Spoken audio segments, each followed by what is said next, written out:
ఏ శుభకార్యానికైనా శుభారంభం. Hi, welcome to Suman TV. చెప్పాను కదా, చెన్నపట్నం కదిలిస్తే మనకి ఎన్నో జీవిత గాథలు అండ్ ఎన్నో విశేషాలు తెలుసుకునే ఒక మంచి అవకాశం అని. సో దానిలో ప్రయత్నంగానే సుమన్ టీవీ దాదాపు 2 సంవత్సరాల నుంచి చెన్నైలో ఉన్న ప్రతి ఒక్కరిని కదిలించుకుంటూ వచ్చింది.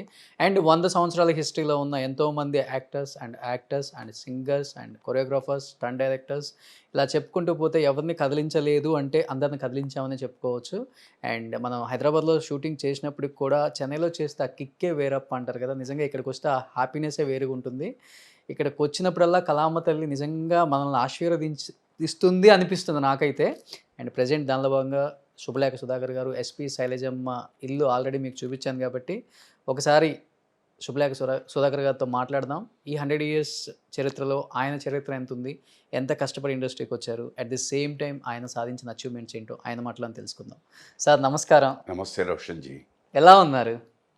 గ్రేట్. ఎప్పుడు చూసినా నిండు పర్వతం ఉన్నట్టు తనకదు బెనకదు, ఇలానే అది మెయింటైన్ చేస్తారు చూసారా, అది సూపర్ సార్, అది సూపర్. ఏంటి అన్నట్టు లేదు, కుదురుతోంది అంతేనండి, అంత పిచ్చింకేం లేదు. ఇందాక 30 ఇయర్స్ అయిపోయింది, 35 ఇయర్స్ అయిపోయింది ఇండస్ట్రీకి వచ్చి. అంతే, 82 అండి నా ఫస్ట్ సినిమా. 82. సో నెక్స్ట్ ఇయర్కి అంతే అవుతుంది. 40 ఇయర్స్ అనుకుంటాను. 82, 92, 2002, 2022 కూడా వస్తుంది. 22. ఇప్పటికి కూడా శుభలేఖ సుధాకర్ గారు అంటే అప్పుడు సన్నగా ఉండేవాళ్ళు, ఇప్పుడు చాలా. కొంచెం లావ్ అయ్యారు అంతే. చాలా. ఎలా అనిపిస్తుంది సార్ ఈ 40 ఇయర్స్ జర్నీ కెరీర్లో బ్యాక్ వెళ్ళి చూసుకుంటే, ఎక్కడ సుధాకర్, ఎక్కడ శుభలేఖ సుధాకర్, ఎక్కడ ఇప్పుడున్న ఈ సుధాకర్, తాత, నాన్న, ఇలాంటి క్యారెక్టర్లు చేస్తూ వస్తున్నారు ఇప్పటికి కూడా. ఆ ఓపిక ఏమాత్రం తగ్గలేదు. ఆ కష్టాలు ఈ సుఖాలు చూసినప్పుడు ఏమనిపిస్తుంది లైఫ్ మీకు? లైఫ్లో ప్రతిదీ ఉందండి, కష్టం సుఖం అన్నది కామన్. అవి రెండు రైలు పట్టాల్లాగా తోడుగానే ప్రయాణిస్తుంటాయి. అయితే మీరు అన్నట్టు 1982లో నేను ఒక యాక్టర్ అవ్వాలని మెడ్రాస్ వచ్చినప్పుడు ఒక చీపురు పుల్లలా ఉండేవాడిని. ఉఫ్ అంటే ఎగిరిపోయేవాడిని. నాకు ఎప్పటికీ నాకు బాగా గుర్తుండిపోయేది అంటే మా కాస్ట్యూమర్స్ అనేవారు అనమాట.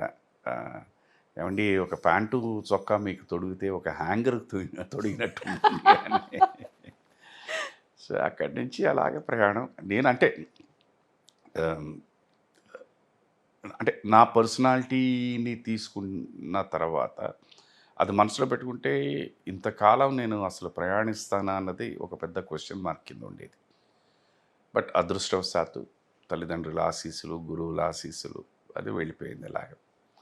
తర్వాత మీకు చాలా సందర్భాల్లో చెప్పాను, తెలుసో తెలియకుండానో మా పెళ్ళయ్యాక మా ఇద్దరికి ఒక పెద్ద ఆనకట్టు పడిపోయింది వర్క్ వైస్. ఇంట్లో ఏంటి అన్నది అటు ఇటు బాగా సందిగ్ధావస్థలో పడిపోయింది జీవితం. ఆ టైంలో భగవంతుడు మళ్ళీ ఆశీర్వదించి నాకే కాదు నాలాంటి ఎంతోమందికి టెలివిజన్ అనే వరప్రసాదాన్ని పంపించారు. అక్కడ సాగింది. టెలివిజన్ అప్పుడే స్టార్ట్ అయిందా సార్? 96. అంతకుముందు దూరదర్శన్ ఉన్నాయి, దూరదర్శన్లో కూడా మేము వర్క్ చేసాం. బట్ ప్రైవేట్ ఛానల్స్ అన్నది ఫస్ట్ ఇప్పుడే కదా చిత్తి అన్నీ ఇవన్నీ first private channel in India అన్నది మన రామోజీరావు గారి ఈటీవీ. వారి స్ఫూర్తితో మిగతా వాళ్ళందరూ స్టార్ట్ చేశారు. అలాగే Tamil television industry first channel is Sun TV. దాంట్లో రాడన్ టీవీ వాళ్ళు ప్రొడ్యూస్ చేశారు సీరియల్స్ అన్నమాట. సో ఇంకా అక్కడి నుంచి అది ఆదుకుంది. ఓకే. సో ఒక్కొక్కసారి కూర్చొని ఆలోచిస్తున్నప్పుడు ఏంటంటే, నేను సినిమాలు చేయకపోయినా ఇంకా ప్రజల మనసుల్లో ఉండి వాళ్ళు నన్ను ఆశీర్వదిస్తున్నారంటే దానికి చాలా పెద్ద ముఖ్య కారణం టెలివిజన్. టు బి ఫ్రాంక్గా చెప్పండి సార్, ఎలాంటి రోల్ చేశారో నాకు బాగా గుర్తుంది. అప్పుడప్పుడు టీవీలో చూస్తున్నప్పుడల్లా శుభలేఖ సుధాకర్ గారు ఎంత సన్నగా ఉంటారో, ఎంత అందంగా ఉంటారో, ఆ ఫ్రేమ్ మీద ఆయన క్యారెక్టర్ ఏంటి, ఎంత పాలిష్డ్గా యాక్ట్ చేస్తారు, కామెడీ చేయగలరు, అటుపక్క ఎమోషన్ పండించగలరు, అటుపక్క సీరియస్, మొత్తం నవరసాలలో అన్ని రసాలు పండించగలరు మీరు. అలాంటి వ్యక్తి అలా అలా అలా అలా వచ్చుకుంటూ 2 ఇయర్స్ ఇలా పడిపోయి మళ్ళీ ఒకసారి టెలివిజన్కి వచ్చినప్పుడు ఎలాంటి లైఫ్ లీడ్ చేశాను, ఇప్పుడు సీరియల్స్ చేస్తున్నాను, చేయాల్సి వస్తుంది, ఫైనాన్షియల్గా సపోర్ట్ కావాలి, ఆ డిసిషన్ తీసుకునేటప్పుడు తర్జన భర్జన అయ్యారా అవ్వలేదా? అసలు వర్క్ లేకపోయేసరికి పెద్ద ఇబ్బంది పడిపోయానండి. అంటే ఏంటి ఇలాగైంది అంటే ఇప్పుడు మనకి ఇంట్రాస్పెక్షన్ ఉన్నప్పుడు ఏమైపోతుందంటే ఇది మనలో ఏమైనా తప్పు ఉందా అని మనం ఆలోచిస్తాం. ఫస్ట్ మీరు కంటిన్యూస్గా పని చేస్తున్నప్పుడు సడన్గా మీకు పని ఆగిపోయింది అంటే మనలో ఏదో తప్పు ఉండాలి. ఏంటి ఆ తప్పు అన్నది నేను ఇచ్చేసుకుంటే కరెక్ట్గా టైంకి వెళ్ళనా, లేదు వెళ్తాను. దర్శకులు చెప్పింది నేను డెలివర్ చేయలేకపోతున్నానా, లేదు బాగానే ఉంది. పోనీ చేసింది ఆడియన్స్ పాయింట్ ఆఫ్ వ్యూలో వాళ్ళు ఏమైనా నచ్చట్లేదా అంటే అది లేదు. డిమాండింగ్గా అంటే అది లేదు. ఇంక ఇవన్నీ చూసుకుంటే ఇవే మేజర్ ప్రాబ్లమ్స్ ఇండస్ట్రీలో ఉండేది, ఒక వ్యక్తితో ఉండేది. ఏమీ లేవు. ఏంటి అంటే కూర్చొని ఆలోచిస్తే టైం అంతే. దాన్ని మించింది ఇంకెవరు ఏం చెప్పలేము.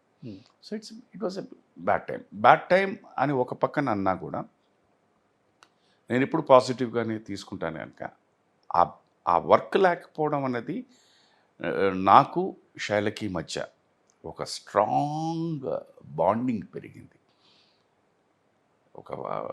ఒక అందమైన అర్థం చేసుకునే ఇది ప్లాట్ఫామ్ కలిగింది అనమాట. సో ఒక్కొక్కసారి ఆలోచిస్తున్నప్పుడు ఏంటంటే భగవంతుడు ఇది జరగడానికి అది ఆపేడేమో అన్న ఫీలింగ్ ఉంటుంది.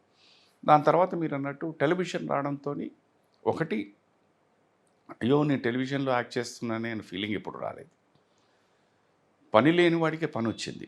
ఓకే, దీంట్లో చేసి మనం మెప్పు పొందితే ఆటోమేటిక్లీ మళ్ళీ మీ మెగెట్ ఫిల్మ్స్ అన్న ఒక చిన్న ఆశతోనే స్టార్ట్ చేశాను, చేస్తూ వెళ్ళాను.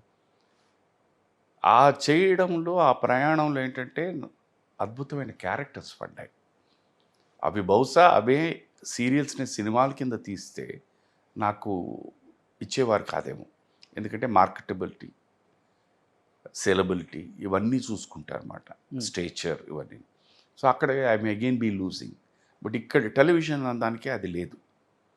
యూ నీడ్ టు లిమిటెడ్ టైంలో the best you have to give.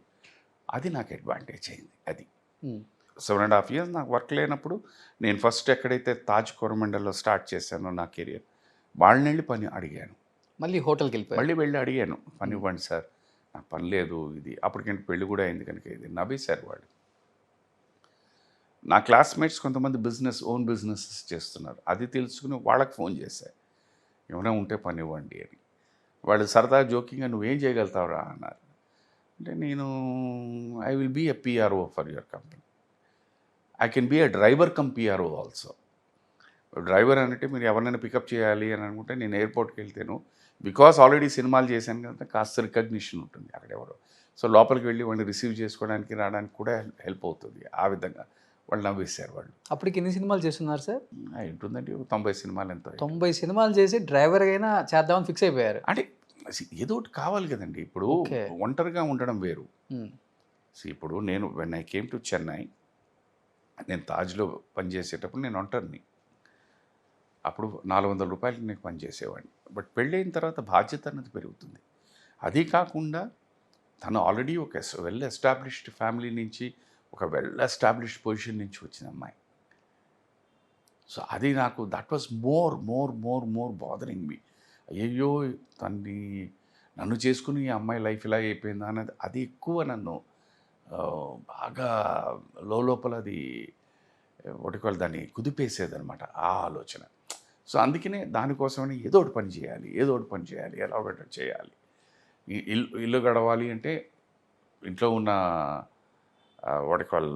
మగవాడు పని చేయాలి అన్న ఆ థాట్తోని సరే ఇవన్నీ ప్రయత్నాలు చేశాను. బట్ అగైన్ నేను అనేది అంటే భగవంతుడు ఆశీస్సులనండి, తల్లిదండ్రుల ఆశీస్సులనండి, అటు ఇటు చేసి భగవంతుడు మళ్ళీ టెలివిజన్ పంపించాడు. అక్కడి నుంచి మళ్ళీ సాఫీగా వెళ్ళిపోయింది అది. సో మామూలుగా ఎవరికైనా కానీ కొత్తగా పెళ్ళయిన తర్వాత చాలా ఎక్స్పెక్టేషన్తో వస్తారు వచ్చే అమ్మాయి. సో నేను పెద్ద ఫ్యామిలీ నుంచి వచ్చాను, ఆయన పెద్ద యాక్టరు. సో ఎంత లగ్జరీగా బతికొచ్చారో మా అందరికీ తెలుసు. ఎస్పి బాలసుబ్రహ్మణ్యం గారి చెల్లెలు ఎస్పి శైలజ గారు అంటే కొత్తగా పరిచయం అక్కర్లేదు ఇంకా. అవును. ఏంటి సార్ పెళ్ళైన తర్వాత వర్క్ లేకుండా ఫైనాన్షియల్గా ప్రాబ్లం ఉన్నప్పుడు ఇద్దరు ఫీలింగ్ ఏంటి అసలు? అదే చెప్తున్నాను అండి. అది ఎందుకు జరిగింది అనడానికి నేను చెప్పాను కదా, ఆల్రెడీ విశ్లేషణ చేసుకున్నాను నన్ను నేను. నాకెక్కడ నాలో ఏం అంటే ఇది వేరే విధంగా చెప్పడం కాదు కానీ నాలో ఏం తప్పు కనిపించలే. Then what is the next thing? What you believe? Time. తను కూడా పెళ్ళయ్యే టైంకి రోజుకి ఆల్మోస్ట్ 4 పాటలు పాడేది. ఒక 6 మంత్స్‌లో తనకి సింగింగ్ కెరియర్ కూడా క్లోజ్ అయిపోయింది. సో, ఆ ప్రయాణం దీంట్లోనే ఎప్పుడే నేను అనుకునేవాడినన్నమాట. ఏదైనా ఫోన్ రింగ్ అయితే ఇది నాకు కాకపోయినా తనకి ఒక సాంగ్ రికార్డింగ్‌కి వస్తే బావుండు అని చెప్పి ఫోన్ తీసేవాడిని. 99.9% ఎప్పుడు రాంగ్ నంబర్సే అయ్యేవి. తర్వాత ఎప్పుడో కూర్చొని మాట్లాడుకుంటే తను ఫోన్ తీసుకుతున్నప్పుడు ఏంటంటే ఇలా అనుకునేది ఆయనకి ఏమైనా ఒక చిన్న క్యారెక్టర్ వస్తే బాగుండు అని చెప్పేసి ఇవి కుదిరేది కాదు. అది అగైన్ రాంగ్.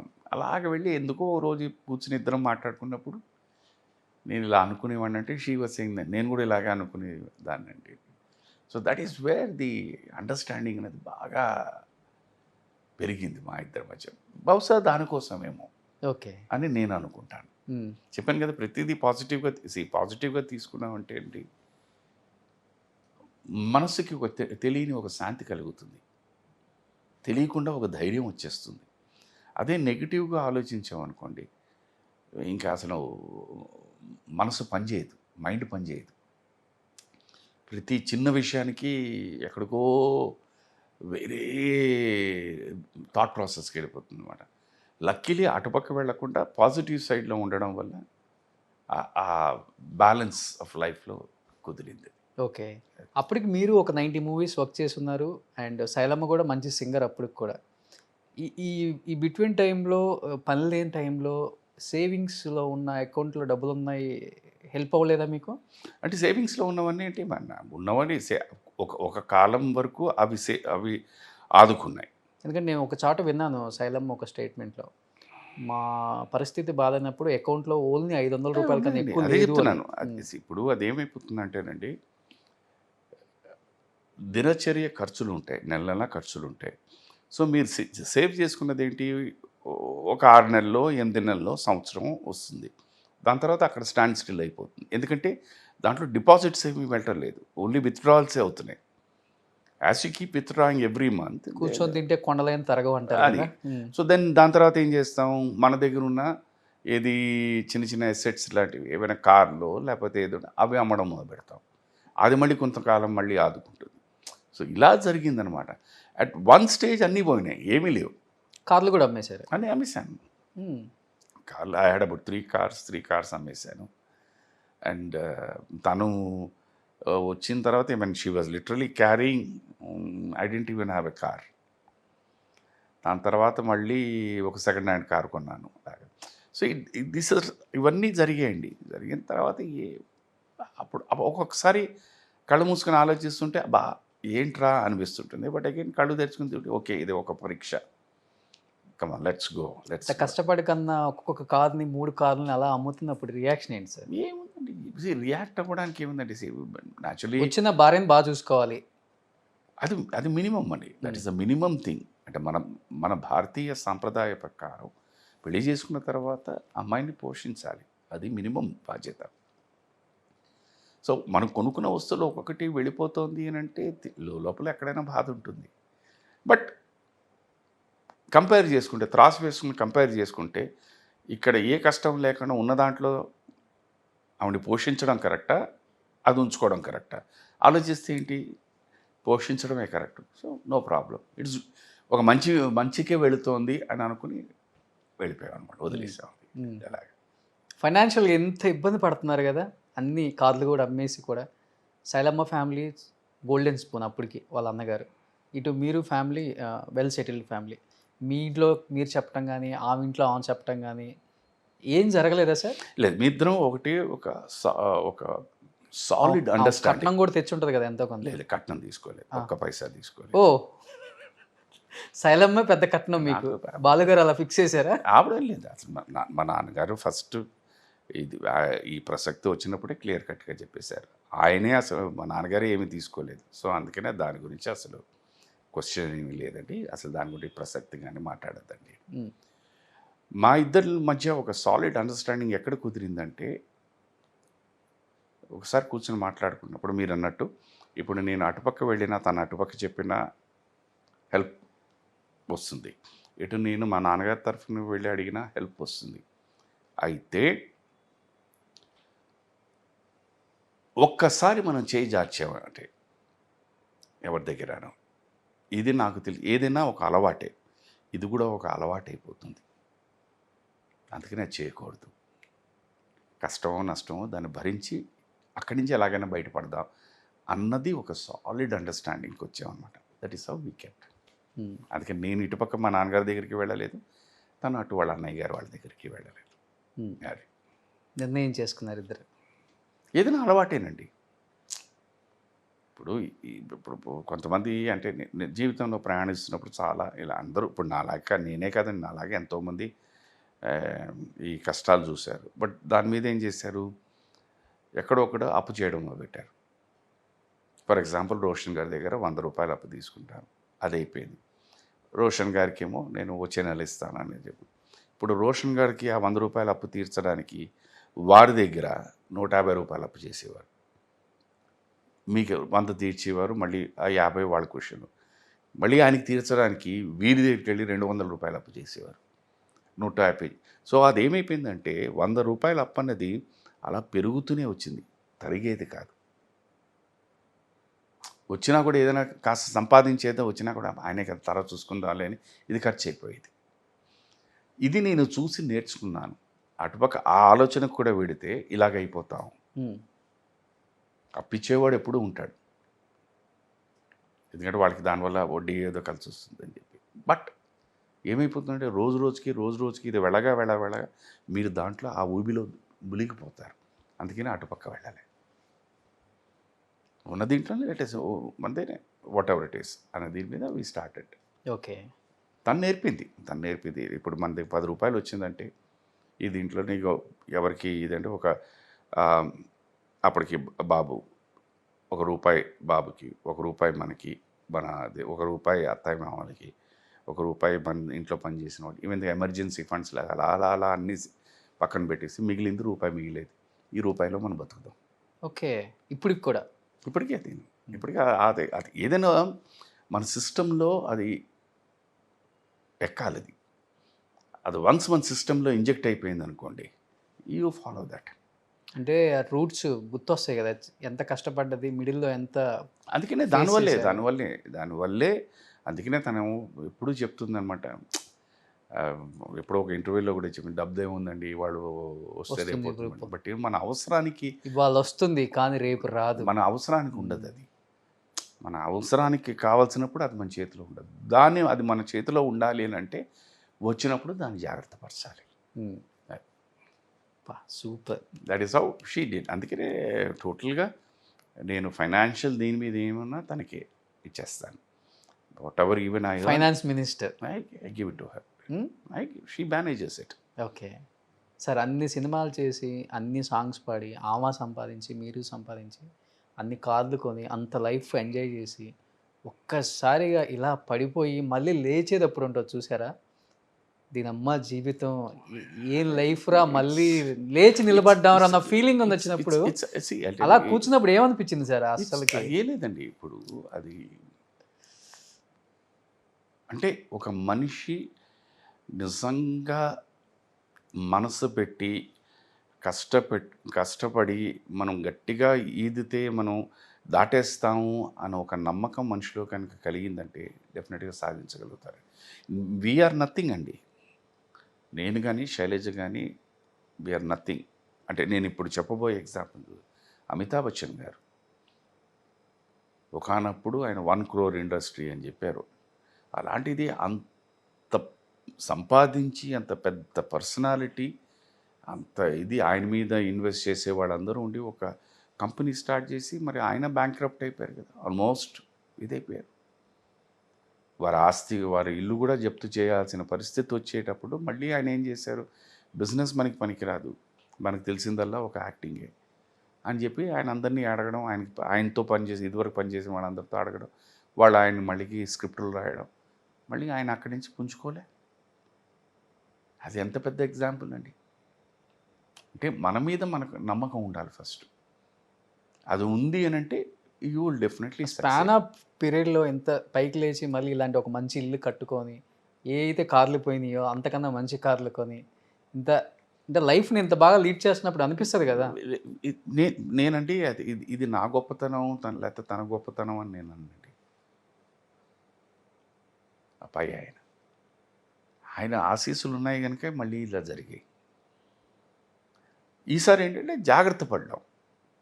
అప్పుడులా కాకుండా ఇప్పుడు ఎక్కడికి మళ్ళీ అగైన్ ఆల్మోస్ట్ 0 లెవెల్ నుంచి మళ్ళీ కెరియర్ స్టార్ట్ అయినట్టు చేసినప్పుడు ఇది టెలివిజన్ దీంట్లో మోర్ కేర్ఫుల్ అంతే. That is what we learn, that what I learn. Okay. ఎవరి దగ్గర నుంచి అంటే తను నేర్పించింది. అందుకనే ద టోటల్ ఫైనాన్స్ దీని మీద అనేది I give it to her. నాకేమైనా కాస్త డబ్బులు కావాలన్నా తను అడిగి తీసుకుంటాను. ఎందుకు అని అడుగుతుంది, చెప్తాను ఇది చూసుకోండి అవసరమా అంటుంది, అంటాను, వదిలేస్తుంది అంతే. బట్ చనిపోయే వరకు బాలుగారికి తెలుసా ఇంత కష్టపడ్డారు లైఫ్లోని? ఐ డోంట్ అసలు నో. బయటికి రానివ్వలేదా? ఎందుకంటే ఆయన మా ఇంటికి వచ్చినప్పుడల్లా వీస్ట్ మాకున్న దీంట్లో వీస్ట్ మేక్ హిమ్ కంఫర్టబుల్. అలాగే మేము వారింటికి వెళ్ళినప్పుడు కూడా వీస్ట్ బి కంఫర్టబుల్. అది బట్ ఆ టైంలో వర్క్ లేదని తెలుసు కదా సార్ మీ ఇద్దరికి వాళ్ళకి? ఎప్పుడైనా ఆయన ఆయన రికమెండ్ చేయటం ఏం లేదా? వారి గొప్పతనం ఏంటంటే అండి, ఎప్పుడు అడిగేవారు కాదండి. నాకు నేను ఓకే దీంట్లో కూడా చేశాను, చెప్పాను కూడా. నా నా ఆ ఇంటితో నాకున్న సంబంధం 30 ఏళ్ళండి. ఈ డిసెంబర్కి 31 నిండుతుంది. ఈ 30 ఏళ్లలో మీరు అడిగినట్టు ఎప్పుడు సార్ ఆ ప్రస్తావన ఎప్పుడు తీసుకురాలేదు. ఏమిటి సంగతి ఎప్పుడు ప్రస్తావించేవారు కాదు. ఎలా ఉన్నారు ఫైనాన్షియల్గా, ఎలా అది ఉన్నారు? ఎప్పుడు ప్రస్తావించేవారు కాదు, ఎప్పుడు ప్రస్తావించేవారు కాదు. మామూలుగా సరదాగా మాట్లాడుకునేవాడు, ఏదో కామన్ ఇంట్రెస్ట్ ఉన్న టాపిక్స్ గురించి మాట్లాడుకున్నవి, ఇలా చేసేవాడు. అలాంటిది జూలై 26, 2020 ఆయన రామోజీ ఫిల్మ్ సిటీకి వచ్చారు పాడుతా తీగ షూటింగ్ కోసం. మేము పక్కనే షూటింగ్ చేస్తున్నాం. నేనేమో అప్పుడు అమ్మా సీరియల్ వర్క్ చేస్తున్నాను. సో ఆయన కవర్ పంపించారు భోజనానికి రమ్మని చెప్పేసి. మళ్ళీ నేనే చెప్పాను, సార్ కోవిడ్ ఎందుకు సార్ భోజనాలు ఇవ్వండి అని. మళ్ళీ ఆయన కవర్ పంపించారు, ఆయనకి ఇష్టమైన కందిపచ్చడి మధ్య పులుసు చేయించానని చెప్పు అని. సరే అక్కడికి వెళ్ళాను. మరీ బాగుండదు కదా అని వెళ్ళాను. మీ ఇద్దరమే ఎన్నో సందర్భాలు 30 ఏళ్లలో ఎన్నో సందర్భాల్లో ఎన్నోసార్లు కలిసాం. But first time in the set మీ ఇద్దరం కూర్చుని భోంచేయడం. ఆ రోజు ఎందుకో వారు ప్రస్తావించారు, ఏంటి అసలు ఏంటి అడగకూడదండి, బట్ ఏంటి సంగతి ఏంటి, ఎంత తీసుకుంటున్నారు మీరు ఇప్పుడు టెలివిజన్కి, కరెక్ట్గా పేమెంట్స్ ఇస్తున్నారా అని చెప్పాను నేను. ఏమండి అప్పుడు ఒక మాట చెప్పారు, ఏమండి మన అవసరం ఉన్నంత వరకేనండి, మన అవసరం తీరిపోయిన తర్వాత ఎవరు పట్టించుకోరు. అందుకని మనం పనిచేసినందుకు డబ్బులు కరెక్ట్గా అడగడంలో తప్పు లేదు అండి. నేనేమనుకున్నానంటే శైలమ్మ చెప్పు ఉంటుంది, ఆయన పని వచ్చిందంటే ముందు పని చేసేస్తారు, అసలు డబ్బులు కరెక్ట్గా వస్తున్నాయా లేదా అని ఆలోచించరు, దాని గురించి ఏమైనా చెప్పిందేమో అని నేను అనుకున్నాను. అలాగే సార్ లేదండి ఇప్పుడు నేను పనిచేస్తున్న కంపెనీస్ అన్నీ మంచి కంపెనీస్, కరెక్ట్గా వచ్చేస్తున్నాయి, జాగ్రత్త అండి. అలాగే సార్. నేను ఆశ్చర్యపోయాను, ఈ మధ్యన మీరు 2 సినిమాల్లో డబ్బింగ్ చెప్పారు, అది కూడా చాలా బాగుంది. ఒక సినిమాలో నార్మల్గా అయితే ఎక్కడో ఒకరు దొరికిపోతారు ఎంతైనా, నేను చెప్పినా కూడా, అంటే వారు చెప్పిన, అలాంటిది ఒక సినిమాలో అసలు మీరు ఎక్కడ దొరకలేదండి, బాగుంది అది. తర్వాత శైలి చెప్పిన తర్వాత మీరు చెప్పారంటే బాగుందండి, దాని మీద కూడా కాన్సన్ట్రేట్ చేయండి అన్నారు. ఫైన్ సార్ అన్నాను. అయిపోయింది. నేను చెప్పాను, సార్ మీరు ఒకసారి మా సెట్కి వస్తే మా వాళ్ళందరూ మీతో ఫోటోలు తీసుకుంటారు. ఓకే వస్తాను. బ్రేక్ అయిపోయిన తర్వాత సెట్లో ఆయన మా సెట్కి వచ్చారు. సో నేనేంటంటే ఈ కోవిడ్ ఇవన్నీ అని చెప్పేసి అందరినీ నిలబెట్టి ఒక ఫోటో తీసేద్దాం అనుకున్నా. మరి వారే ఎందుకు అన్నారు, పర్వాలేదండి అన్నారు. మీరు నమ్మరు 96 ఫోటోగ్రాఫ్స్ తీసుకున్నారు. అబ్బా. మధ్యలో ఆయనే అన్నారన్నమాట, మీరు చెప్పింది అప్పుడప్పుడు వినాలండి, ఓ ఫోటో తీసుకుంటే బాగుండేదండి నా వేశారు. బట్ ఓపిక్గా 96 ఫోటోగ్రాఫ్స్ తీసుకున్నారు. అయిపోయింది. మా దాంట్లో నాకు 4 పిల్లలు. వాళ్ళు ఆ రోజు ఆ సెట్లో వాళ్ళకి వర్క్ లేదు. వాళ్ళ 4 నేను కలవాలి, నేను వాళ్ళతో మాట్లాడాలి. ఎప్పుడంటే డైరెక్టర్ గారు అన్నారు, లేదండి వాళ్ళు ఒక 2 డేస్లో జాయిన్ అవుతున్నారు. ఓహో అలాగా సార్, నేను మళ్ళీ జూలై 30th and 31st నేను ఇక్కడ షూటింగ్ చేస్తున్నాను, ఒకసారి వాడిని తీసుకురండి. అలాగే సార్, బ్రేక్ టైంలో జూలై 31st తీసుకెళ్ళాను. వెళ్ళి మాట్లాడారు వాళ్ళతోని, ఫోటోలు తీసుకున్నారు. ఇది మీ ఇద్దరం అలా నడుచుకుంటూ వస్తూ మీరు పాట ఒక విని వెళ్ళొచ్చు కదా అన్నారు. లేదు సార్ అక్కడ షూటింగ్ వెయిటింగ్ అండి, అందుకని వాళ్ళందరినీ ముందు పంపించేసాను. సరే అయితే ఓకే, మీరు ఎప్పుడు వస్తున్నారు అన్నారు. అవుతుంది sir 16th of August 17th కానీ, ఎందుకంటే 14 వరకు షూటింగ్ అంటున్నారు, ఫినిష్ చేసుకుని డబ్బింగ్ ఫినిష్ చేసుకుందాం. ఓకే, నేను రేపు వెళుతున్నాను అన్నది వారి నోటంట విన్న నేను లాస్ట్ మాట. ఓకే. జూలై 3. తర్వాత ఇక్కడ రావడం, ఆయనకి ఏదో కోవిడ్ అనడం, హాస్పిటల్లో చేర్చడం. I could speak to him, I could see him. మళ్ళీ లాస్ట్ డే ఓన్లీ వాస్ హాస్పిటల్లో ఉన్నప్పుడు కూడా చూడలేదా సార్? చూడలేదు. వెళ్ళాను కానీ దే సెడ్ వద్దు సార్ అని చెప్పేసి అన్నారు. అంటే అప్పటికే నేను because almost 1 month Ramoji film సిటీలో నేను చెప్పాను ఇలా, సార్ మీరు 1 month ఆల్రెడీ బయట ఉన్నారు, వారికనే కాదు మీకు కూడా ఇట్స్ నాట్ సేఫ్ అండి, వద్దండి అన్నారు. సార్ ఈ 30 yearsలో మీరు సార్ అంటూ ఆయన అండి అంటాం ఎప్పుడన్నా బావా బావా అని లేదు పిలుచుకున్నారు? లేదు లేదు లేదు అంటే నాకు వారు పరిచయం అవ్వడమే సార్. నిజంగా ఎప్పుడండి 1977 అండి ఫస్ట్ నేను సార్ నేను శైలని చూసింది. మా నాన్నగారు అప్పుడు ఒక క్లబ్కి సెక్రటరీ, సో ఒక మ్యూజికల్ కాన్సర్ట్ కోసం వీరు వచ్చారన్నమాట. అప్పుడు పరిచయం. బట్ అప్పుడు మా ఇద్దరితో నాకు పెద్ద ఇంటరాక్షన్ కూడా ఇది లేదు, ఎందుకంటే నాకు వారి ఆర్కెస్ట్రా మెంబర్స్ అందరినీ చూసుకునే బాధ్యత నాకు ఇచ్చారు. ఆయన అప్పుడు మాట్లాడేది, సార్ వాళ్ళందరికీ కరెక్ట్గా భోజనాలు అవన్నీ చూసుకోండి, జాగ్రత్తగా చూసుకోండి, అండ్ బై అబౌట్ 4-4:30 కల్లా వెన్యూ దగ్గర తీసుకొచ్చేసేయండి, ఎందుకంటే వాళ్ళు అన్నీ సెట్ చేసుకోవడానికి టైం పడుతుంది. అలాగేనండి అన్నాను, అయిపోయింది. దాని తర్వాత మళ్ళీ నేను సార్ని చూసింది 1982 విశ్వనాథ్ గారు వాళ్ళ అమ్మాయి గారి పెళ్ళి ఇక్కడ ఏవిఎం రాజేశ్వరిలో. సో నేను కొత్త అప్పుడే సినిమా ఇంకా రిలీజ్ అవ్వబోతోంది. సో అందరూ వచ్చి ఆర్టిస్ట్ని వీళ్ళని వాడిని చూస్తూ ఉన్నాను అనమాట. ఈయన అలా నడుచుకుంటూ వెళ్ళిపోయి మళ్ళీ వెనకాలకు వచ్చారు. మీరు ఐ లవ్ హర్ అని. అవును సార్, బాగుందండి, బాగా చేశారు, గాడ్ బ్లెస్ యూ. దాని తర్వాత ఈ సంబంధం కుదిరిన తర్వాత నాకు ఎందుకో అది నా వల్ల కాలేదు, టు బి వెరీ ఫ్రాంక్. అడగలేదు ఆయన కూడా బావా అని ఎప్పుడు పిలవ? అడిగి మళ్ళీ వాళ్ళ యంగర్ బ్రదర్ ఉన్నారు, ఓకే. వారి జగదీష్ గారు అని వారి యంగర్ బ్రదర్ ఉన్నారు, వారి ముందే ఆయన బావా అని పిలిచేవాడిని. ఓకే. ఈయనని వారు ఏమో ఆయన లభిస్తున్నారు, సార్ వదిలేయండి సార్. అంటే ఇప్పుడు ఒకసారి ఒక వ్యక్తి పరిచయం అయిన తర్వాత వారిని మీరు వారిని అలా అడ్రస్ చేయడం ఒకటి, తర్వాత ఆయన ఒక పర్వతం, ఒక లెజెండ్. సో అది అలా అడ్రస్ చేస్తూ చేస్తూ సడన్గా ఇలాగ అనడం నా వల్ల కాలేదు నిజంగా. అది నాలో లోపం అంటే, సార్ నన్ను క్షమించేయండి. ఆయన కూడా ఎప్పుడు బావా అనరు? ఆయన కూడా బాగా అనిపించలేదు. ఆయన ఎప్పుడు ఒక్కొక్క సందర్భంలో ఒక్కొక్కసారి వేరే సార్ అంటారు, ఒకసారి మహాశయ అంటారు, స్వామి అంటారు, అలా రకరకాలన్నమాట. It depends upon the mood of ఇది. లేదంటే సుధాకర్ అని పిలుస్తారు, సడన్గా ఎక్కడైనా ఏదో పని ఉంటే దూరంగా ఉంటే సుధాకర్ అంటారు అనమాట. సో అలా అప్పటికి సార్ సార్ అని పిలుస్తూ ఒక రెస్పెక్ట్ ఉంది ఆయన మీద. మరి చెల్లెల్ని ఇచ్చినప్పుడు ఇంటి లోపలికి వెళ్ళేటప్పుడు కాళ్ళు కడగాలి కదా సార్, ఆ సీన్ అప్పుడు మరి ఏం చేశారు? అది సాంప్రదాయం అండి, ఓకే. మనం ఏం చేయలేము. అది ఇప్పుడు నేను వద్దంటాను అని అనుకోండి సార్, బట్ సాంప్రదాయ ప్రకారం అది చేయాల్సింది. దానికి నేను ఇంకేమి చేయలేను.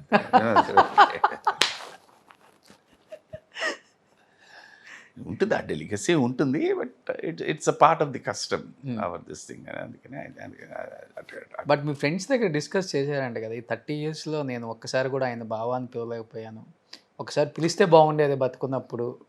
చెప్పాను కదండి.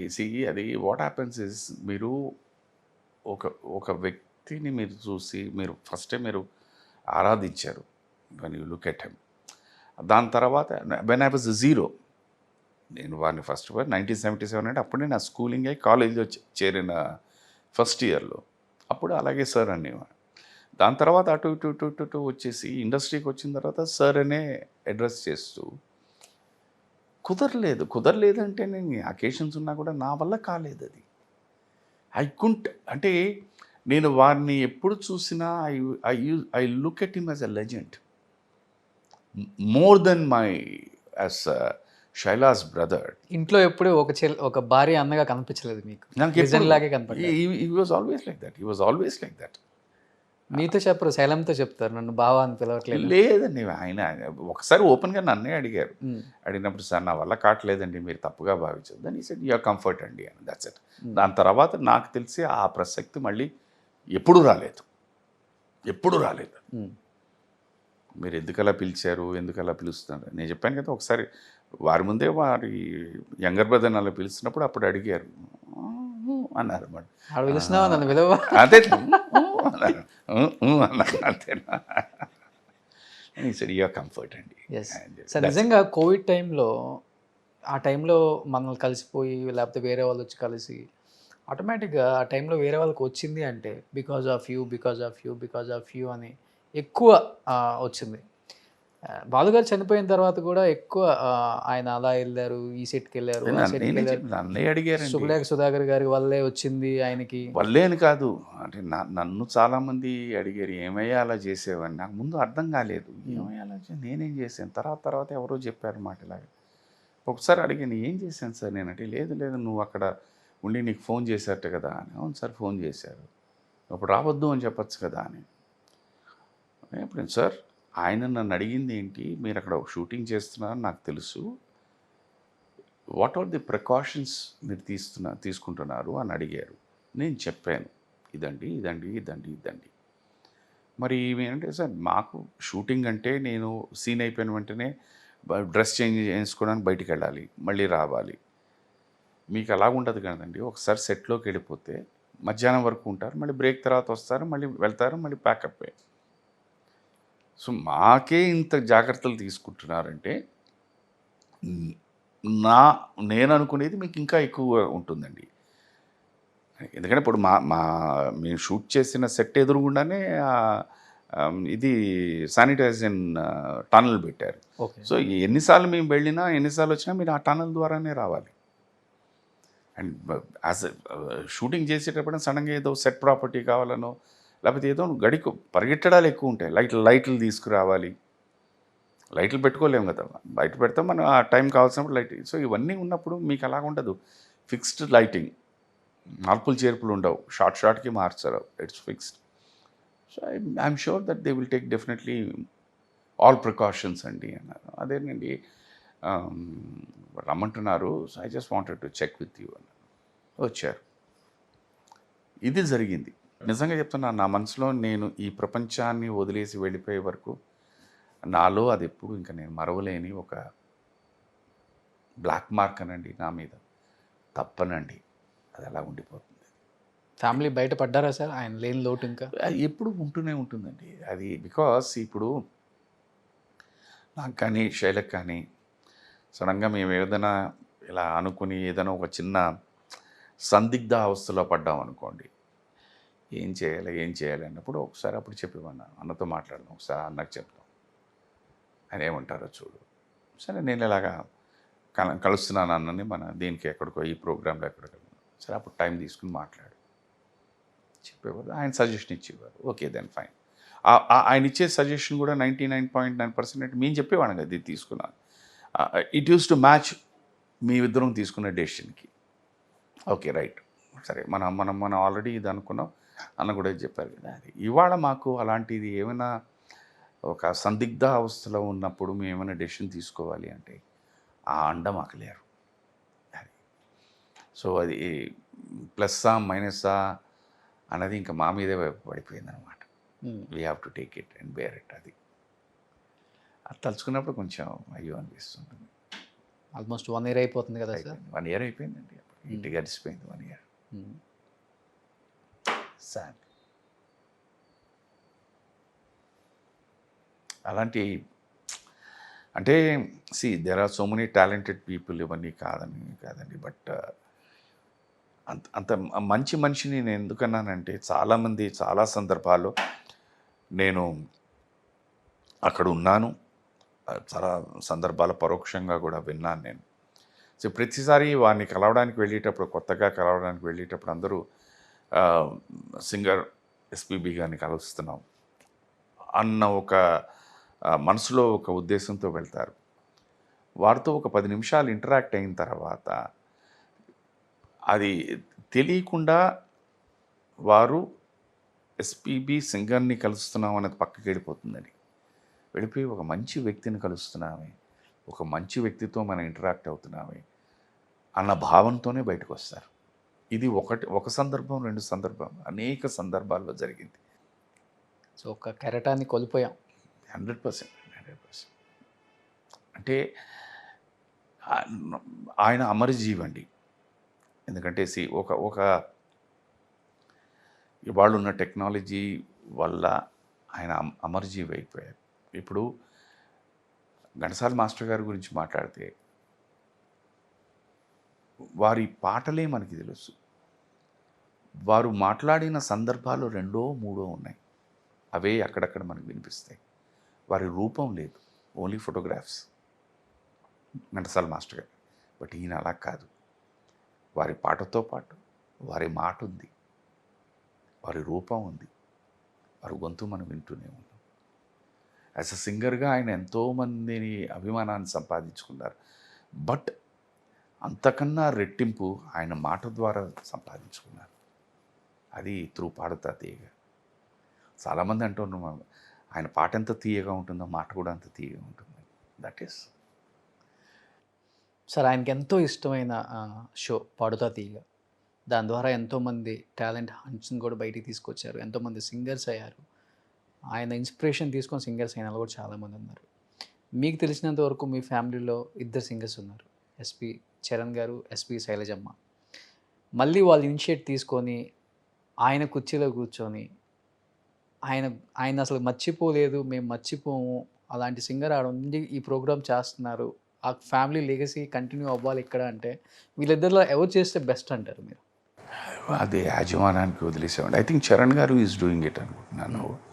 So someone is doing it. Super sir. In 2 జనరేషన్స్తో కలిసి వర్క్ చేశారు కదా, what you seen the difference between both generations? అప్పుడు జనరేషన్కి ఇప్పుడు జనరేషన్కి, అప్పుడు గోల్డెన్ డేస్ అని చెప్తూ ఉంటారు, ఇప్పుడు కొంచెం ఆర్టిఫిషియల్గా ఉంటుంది, కొంచెం ఫాస్ట్ మూమెంట్ ఉంది, కొంచెం రెస్పెక్ట్ తక్కువ ఉంటుంది పాత వాళ్ళకి, ఇవన్నీ చెప్తూ ఉంటారు కొంతమంది ఇంటర్వ్యూస్లో పాత వాళ్ళు.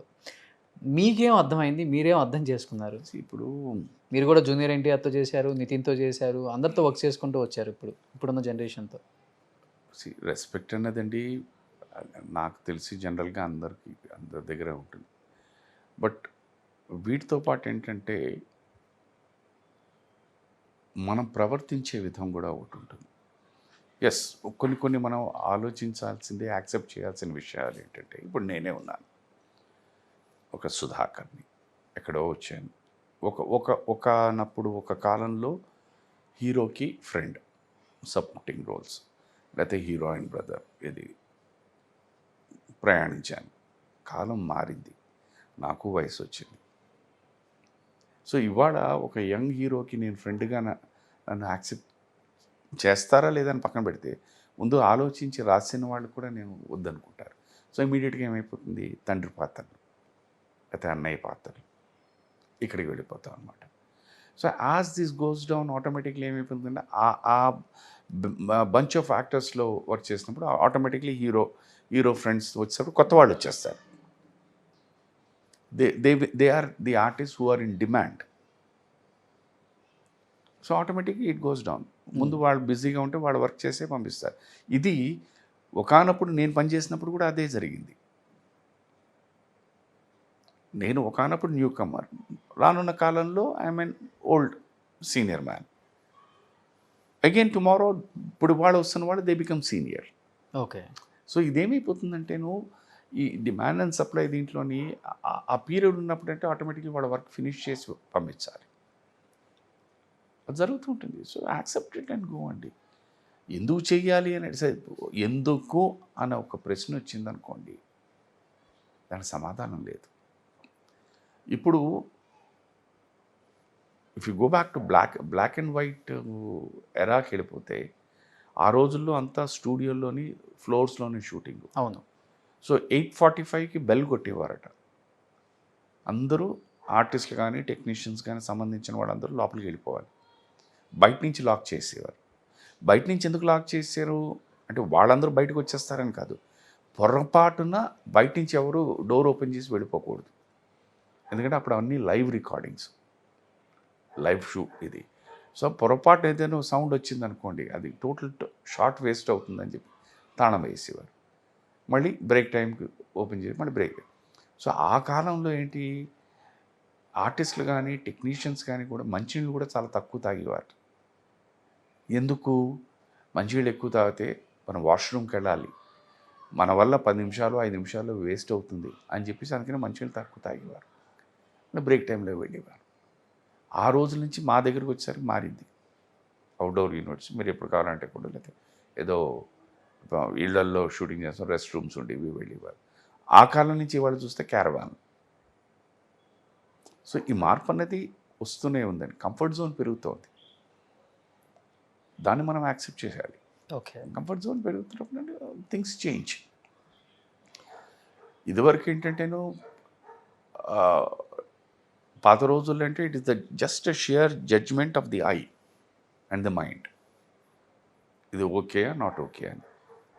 రష్ వచ్చే రోజు మాత్రం ప్రొడ్యూసరు, డైరెక్టరు, హీరో, కెమెరామెన్ వాళ్ళందరూ ఇలా ఉండేవారు, రష్ వస్తుంది ఏంటి అని. ఎందుకంటే అక్కడే మనకు తెలిసేది. మానిటర్స్ ఉండవు కదా అప్పుడు. మానిటర్స్ ఉండేది కాదు. ఫోకస్ కరెక్ట్గా వెళ్ళిందా, జూమ్ కరెక్ట్గా వెళ్ళిందా, ట్రాలీ కరెక్ట్గా వచ్చిందా, లేకపోతే ఆర్టిస్ట్ ఏదో వచ్చినప్పుడు అవుట్ ఆఫ్ ఫోకస్ ఏమైనా, ఇవన్నీ ఇవాళ మీకు ఆ ప్రాబ్లం లేదు. ఎవ్రీథింగ్ మీకు ఎందుకంటే మానిటర్ ఉంది. ఫైనల్గా అసలు స్క్రీన్ మీద ఏదైతే పిక్చర్ ఫ్రేమ్ వెళ్తుందో అది మీ కళ్ళ ముందే ఉంది. అయినా కూడా మనం అంతంత టైంలు తీసుకుంటున్నాం. రిలాక్స్ అయిపోయారండి. ఒక స్పాన్ ఆఫ్ ది, ఇప్పుడు రామారావు గారు వాళ్ళు 40 రోజుల్లో సినిమా ఫినిష్ చేసేవారు. ఒక ఒక హీరో ఆ రోజుల్లో ఏంటంటే 30 డేస్, అంటే రామారావు గారి దగ్గర నుంచి, అంటే పాత రోజులైతే 1 year, పాత రోజులు అయితే మన ఏది వాహిని వాళ్ళ ప్రొడక్షన్స్ దీంట్లో ఉన్నప్పుడు అక్కడి నుంచి రాగానే అవుట్డోర్ వచ్చేసిందంటే 40 రోజులు. లైక్ చిరంజీవి గారు, బాలకృష్ణ గారు, నాగార్జున గారు వచ్చారంటే 30 రోజులు. ఈ 30 రోజులు ఎంత క్లియర్ కట్ అంటే 10 రోజులు 5 సాంగ్స్, 2 రోజులకు ఒక పాట, 5 పాటలు అయిపోయేవి. 5 రోజులు ఫైటు, 6 రోజులు fight, including introduction phyto, interval phyto, లేకపోతే క్లైమాక్స్ ఫైటో అయిపోయింది. 16 రోజు, 14 రోజు టాకీ ఫినిష్.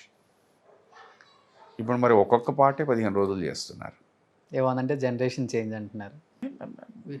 నో అండి, ఇప్పుడు మనం యాక్సెప్ట్ చేయాల్సిందేనండి. ఆ మార్పు అనేది యాక్సెప్ట్ చేయాలి. ఒకానప్పుడు ఒకళ్ళ ఇంట్లో టెలిఫోన్ ఉండడం అన్నది చాలా గొప్ప. వాళ్ళ ఇంట్లో టెలిఫోన్ ఉంది. ఒకళ్ళ ఇంట్లో కారు ఉండడం అనేది అలాగే ఏసీ ఉండేది. ఎందుకు అవన్నీ పక్కన పెడితేనండి, ఒకనప్పుడు మనకి మొబైల్స్ వచ్చినప్పుడు కొంతమంది చేతిలోనే మొబైల్స్ ఉండేవి. మొబైల్ ఫోన్ అని. ఇవాళ మీరు చూడండి, ప్రతి వాళ్ళ చేతిలో లేకుండా పోయింది అన్నిటికీ. వాల్యూ అని కాదు, ఇట్స్ గుడ్. ప్రతి వాళ్ళ చేతిలోని స్మార్ట్ ఫోన్ ఉంది. అంటే the capacity to buy a phone అనేది it has become easy. Communication, ఇవన్నిటికీ చాలా అడ్వాంటేజెస్ ఉన్నాయి. అయినా కూడా ఏది సక్రమంగా జరగట్లేదు, అది ప్రాబ్లం. సూపర్గా చెప్పారు. మీరు చూడండి, సెట్లోని అందరూ 10 మంది ఉన్నారనుకోండి, 10 మంది ఫోన్ మాట్లాడుతున్నారు. ఎవరితో మాట్లాడుతున్నారు, ఏం మాట్లాడుతున్నారు ఎవరికీ తెలియదు. బట్ ఏదో ఒక పని అయిపోతూనే ఉంటుంది.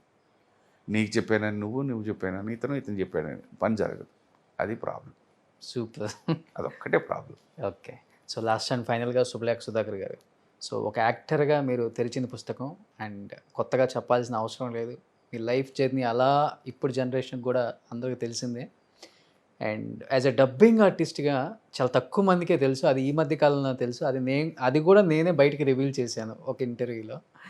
సో ఎలా అనిపిస్తుంది డబ్బింగ్, ఒక యాక్టర్, ఒక డబ్బింగ్ కెరీర్? అండ్ కేజీఎఫ్తో ఎక్కడికో వెళ్ళిపోయింది సినిమా ప్రపంచం. ఆటోమేటిక్ యాక్టర్ అనేసరికి ఏమైపోతుందంటే, ఇది నా అనుభవంతో నేను చెప్తున్నాను. ఒక్కొక్కసారి కొన్ని క్యారెక్టర్స్ అలా చెప్పి మీరు పలానా వాళ్ళకి డబ్బింగ్ చెప్పాలంటే ఆ సీన్ చూసిన వెంటనే అంటే నేను ఇది కూడా చేయడానికి పనికిరానా అన్న భావన ఫస్ట్ కలుగుతుంది. అయిపోయిన తర్వాత ఓకే, ఇది మైండ్ అనేది బ్లాక్ బోర్డ్ లాగా తుడిచేసుకుని ఓకే ఫైన్ వదిలే, దీనికి ఇప్పుడు మనం ఎంత న్యాయం చేయాలి అని అనుకోండి.